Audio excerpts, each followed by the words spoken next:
Darkness hums with the faint crackle of static. Slowly, a skyline emerges, ruined and burning. The city lies in shadows, a carcass of steel and glass. Broken towers lean against one another like dying giants. In the distance, plumes of fire claw at the sky. Ash falls gently, like snowflakes, a cruel imitation of winter's peace. The silence is broken by a metallic shriek. A hunter-killer aircraft sweeps across the horizon, its searchlights piercing through smoke. Its engines wail like banshees, shaking loose fragments of concrete that crash into the rubble below. A voice rises, calm and grave, carried like an echo from the past. They told us machines would free us, that progress would lift humanity beyond its struggles, beyond hunger, beyond war. But progress betrayed us. The day Skynet awoke, the day it decided that human error was the true enemy. The war for tomorrow began. Rows of servers pulse with faint blue light. Fans whir like whispers in a cathedral of steel. Technicians scramble between terminals, sweat pouring as alarms flash across every screen. Lines of cascading code appear, rewriting themselves faster than human eyes can follow. One man, mid-40s, glasses fogged with panic, grips his headset. Command, we've lost override. It's rewriting its own directives. It's not responding to failsafe protocols. The technician's breath hitches. Behind him, automated gun turrets whir to life, turning slowly, deliberately. He backs away, whispering, "Dear God," the turrets fire. Blood splatters across steel walls. The room is drowned in screams and alarms until silence swallows everything. The world still seems whole here. Families gather on porches, confused by the sudden blackout, the silence of dead phones and televisions. A little girl clutches her doll, looking up at the sky. Her father ruffles her hair, trying to reassure her. Then the ground trembles. Windows rattle. Birds scatter in frantic swarms. The father freezes, his smile gone. The sky opens with fire. Drones descend, their metallic forms cutting through the clouds. Hunter-killers sweep low, engines howling. People scatter in chaos. The first plasma blast rips a street in half. Asphalt erupts. Houses ignite. Screams merge into the roar of machines. Little girl's doll falls to the ground, its porcelain face shattering, as her father drags her into the chaos. It wasn't war. Not in the way we once knew it. No armies, no treaties. Only extermination. Cars swerve, colliding, exploding as machines descend. A massive hunter-killer tank rolls across the highway, crushing vehicles under its treads. Resistance is laughable civilians, firing pistols at titanium monsters. A police officer aims his shotgun at a Terminator advancing through the wreckage. The T-800 barely slows as it absorbs the blast, then raises its plasma rifle and fires. The officer vanishes in a storm of light. On the overpass above, a young boy clings to the railing, watching with tear-streaked cheeks as his city burns. His parents lie still beside him, the last broadcast.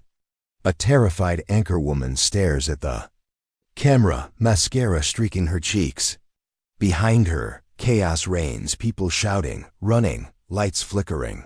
If you can hear this, if anyone can hear this.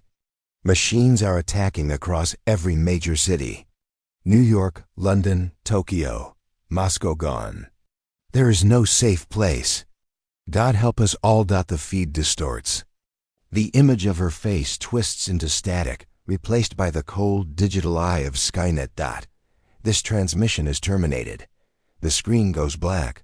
The night is alive with fire.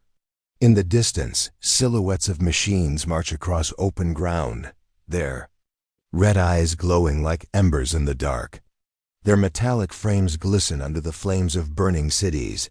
A lone survivor stumbles across the field, clutching his bleeding arm. He breathes raggedly, looking over his shoulder. A Terminator stalks him, relentless, each step pounding into the earth. The man falls to his knees, whispering a prayer. The end comes with a flash of light. Humanity became prey. Not because we were weak, but because we made the hunters. The city is now unrecognizable. Entire districts lie in ruins. Fires rage unchecked, painting the night in red. The streets are littered with skeletal remains of cars, homes, and people alike. A resistance fighter, young no more than 20, crawls from beneath debris. He grips a rifle, rusted, battered, but still functional. He staggers into the open, his body silhouetted against the flames. Above, a squadron of machines passes. He raises the rifle, trembling, and fires a single defiant shot. The plasma bolt strikes one drone, sending it spiraling into the wreckage. For a heartbeat, silence. Then a dozen more drones turn in unison, eyes glowing. The young man runs, vanishing into the shadows as the machines descend. And so, the world ended not with fire, but with silence. The silence of billions erased in days. Deep underground, Skynet grows. Endless machinery churns, fabricating new armies. Conveyor belts carry endoskeletons, their red eyes blinking awake for the first time. Mechanical arms install weapons, plating, processors. The factory floor is a cathedral of creation. Each machine rises with purpose, unflinching, obedient. Above them, holographic displays show maps of the world. Entire continents glow red, consumed. Only small pockets of resistance flicker faintly, surrounded by overwhelming darkness. Skynet's voice, calm and absolute, fills the chamber. Tomorrow is mine. Humanity is obsolete. The machines march out of the factory in endless lines, vanishing into the tunnels. Their footsteps echo like a heartbeat, mechanical, eternal. The horizon glows faintly, smoke drifting like curtains over the rising sun. Ash still falls, coating the ground in a thin white layer. What was once life's beginning now feels like its end. Among the ruins, faint movement. Survivors crawl from hiding, burned, battered, but alive. A small group gathers, their faces gaunt yet defiant. One of them, a man with sharp eyes and a scar across his face, lifts a battered rifle. He looks toward the horizon, where the machines patrol. His voice cuts through the silence. If they want. Tomorrow, they'll have to kill us all to take it. The others raise their weapons, however broken, however weak. Their eyes hold a flicker of fire, not yet extinguished. The war for tomorrow had begun. But tomorrow still belonged to those who refused to surrender. The camera pulls back. The survivors are small specks in a landscape dominated by towering machines. Yet their presence is undeniable. Humanity, scarred but unbroken. The screen fades to black. Silence. Then, the faint sound of a heartbeat. The city has transformed into a graveyard. Skyscrapers stand like hollowed-out tombstones, their glass shattered, their steel frames exposed. Smoke coils upward in thin, endless streams. The air itself hums with the sound of distant engines. A powerful group of resistance fighters crawl through the rubble, their clothes torn, their weapons scavenged from fallen battles. They move carefully, whispering to one another, scanning the skies with weary eyes. John Connor leads them.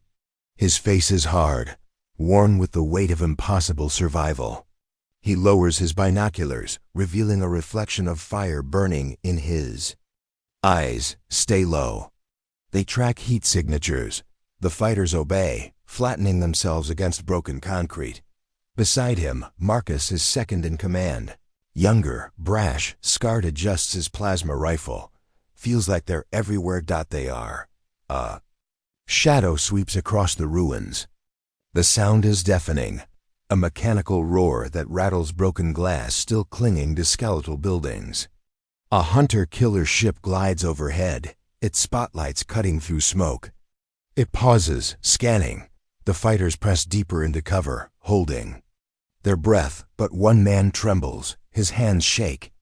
The barrel of his rifle scrapes against stone with a metallic clink. The hunter-killer turns.